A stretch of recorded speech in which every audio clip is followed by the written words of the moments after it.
ये चाइना में क्या हो रहा है? Can it be characterised as a civil war और Not, just yeah. just a little what is called kerfuffle as they call it? नहीं, ऐसे नहीं है ये, ना ये सिविल वॉर है ना ये सिंपल है, ये पूरा पावर स्ट्रगल है. It's a Okay. Full in Xi Jinping and his army. And there are other factions, anti-Xi Jinping factions, वो पीछे से खेल रहे हैं. इसके बारे में हमने पिछले हफ्ता भी बात किया था with Rajiv Narayanan, so I will not go into that part of that thing. सबको पता है जैंग योग्या ये वो सब. बट मेन थिंग जो अभी ऊपर के आ रहा है कि वहां Xi Jinping has lost faith in his army generals.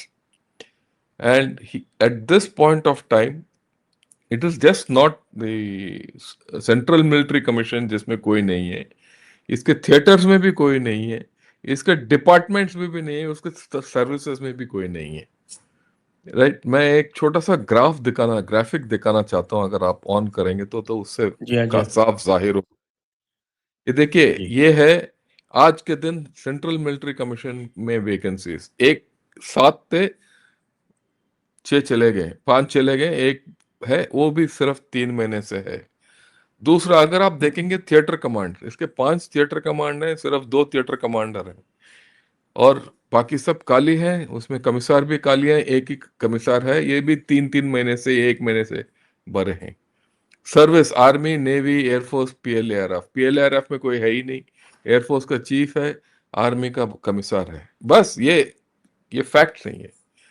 और मिनिस्ट्री ऑफ डिफेंस में है बंदा, पर इनका डिफेंस मिनिस्टर जो है वो सीएमसी में है नहीं. बाकी एक ये डिसिप्लिन कमीशन, उसके अलावा सब बंद. तो दिस इज द हालत इन चाइना. Thank you. तो आज के दिन अगर आप देखेंगे, देर इज नो जनरल्स. इसके अलावा ये शी जिनपिंग ने, जब ये 23 से बात कर रहा हूं, उससे पहले की बात नहीं, इसने इसने उस वक्त पूरा ओवरऑल किया था. तकरीबन 40 एक एडमिरल्स जनरल्स और एयरफोर्स के इसने नियुक्त किया था. उसमें से काफी सारे आउट हो गए, उसके रिप्लेसमेंट्स आए, उस वो भी आउट हो गए.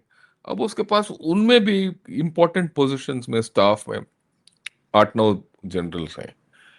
मेरे को ताज्जुब है, और ये सब ऑथेंटिकेटेड इंफॉर्मेशन है, ये कोई मैं हवा में नहीं बात कर रहा हूँ, फिगर्स हैं हमारे पास,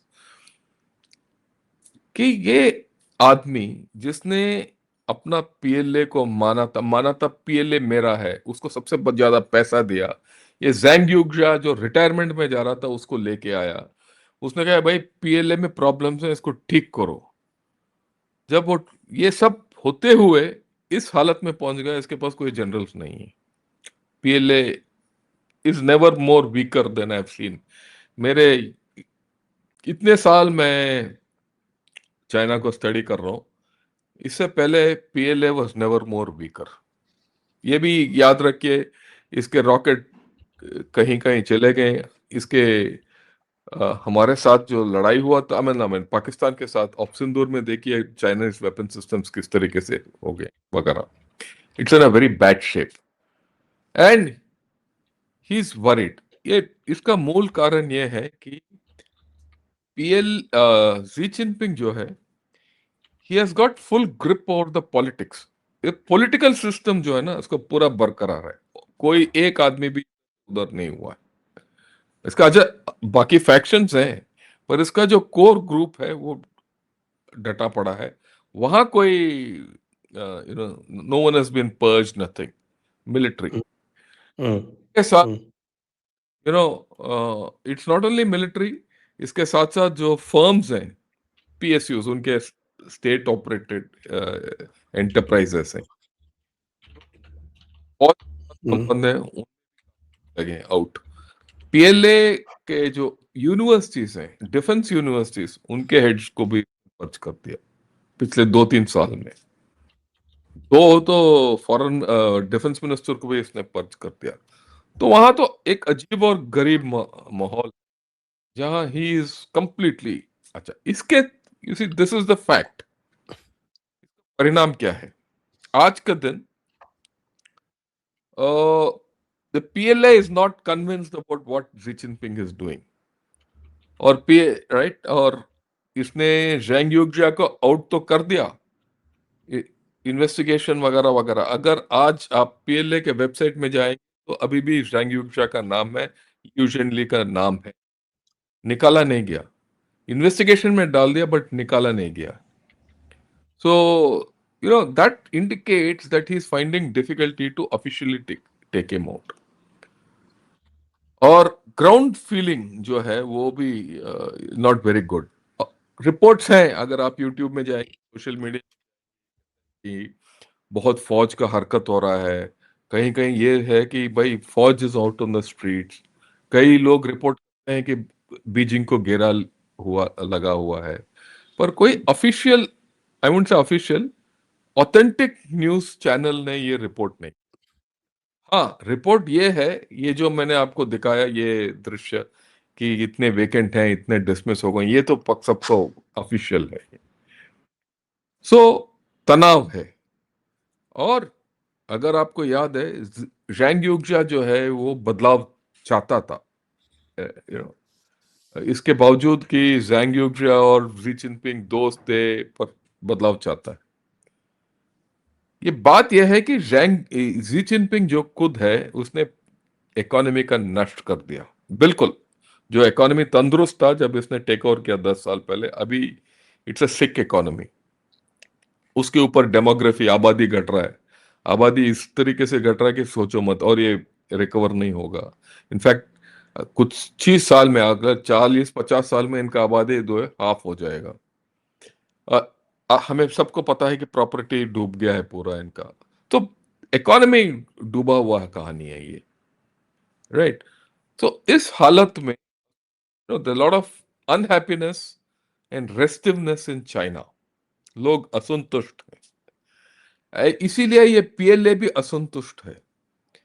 और ये legally he is not able to remove. I'll give you 2-3 things which go with this. 2 दिन पहले इसने एक national people's committee standing committee को बुलाया, और उसमें इसका आइडिया था कि ये जैंग युग्जा और लिू जिनली को ऑफिशियली निकाला जाए, because that's a political process to take him out, all this follows out. इसमें इन्होंने लगाया था, एजेंडा लगाया था कि 3 आदमियों को निकालना है, 3 लेसर चैप्स को निकालना है। And the hope was that इन दोनों को भी उसी एजेंडा में डाल के निकालो, but that didn't happen. What has happened is वो 3 लोग सैक हो गए, and those 3 NPC members, national people's committee members, right, are associated with defence firms वगैरह वगैरह, छोटे मोटे बंदे हैं, उनको निकाल दिया। एंड जस्ट टू गिव अ आइडिया कि ये इनका सिस्टम क्या है, एक पार्लियामेंट सा होता है इनका, national people's committee, national people's, उसके अंदर तकरीबन 300-400 लोग होते हैं। उसमें गिने चुने 150 लोग जो हैं, उन NPC का स्टैंडिंग कमिटी होता है, नेशनल पीपल्स कांग्रेस का स्टैंडिंग कमिटी। और इसमें से एक निकला जाता है पोलिट ब्यूरो, जो 25 लोग होते हैं। और पोलिट ब्यूरो में 7 लोग होते हैं, जो पोलिट ब्यूरो स्टैंडिंग कमिटी होता है। ये इनका हायरार्की है। So he needs the approval of National People's Congress Standing Committee to take these people out, और ये हो नहीं पाया। सो ये फंसा पड़ा है, छोटे मोटे लोगों को निकाल रहा है, बड़े लोगों के साथ फंसा हुआ है। He is not able to take out because people are not allowing him to take this follow out, right. इसके साथ साथ एक अनोखा बात हुआ है। ये कल भी मैंने काफी लंबा चौड़ा गाना शॉट में भी बात किया था, बट ये एक नया मोड लिया है। जैसे हम सबको पता है, कल इसने पुतिन और ट्रंप दोनों के साथ बात किया है, कल ही बात किया था। इंटरेस्टिंग बात यह निकल आ रहा है कि इसी ने ये फोन, वीडियो कॉन्फ्रेंस और फोन कराया। ये नहीं कि ट्रंप ने इसको फोन किया, जी जिनपिंग ने फोन किया उसको। और प्यूटन को भी इसने वीडियो लिंक में बात किया। Now what is interesting is, ये क्यों किया इसने? ये इसीलिए किया क्योंकि अंदर से दबाव है, he is not getting his way through, उसका पोजीशन ढीला हो रहा है। So he is gone external to get support from Putin and Trump. That's the interesting part. So this is the interesting thing in Chinese politics.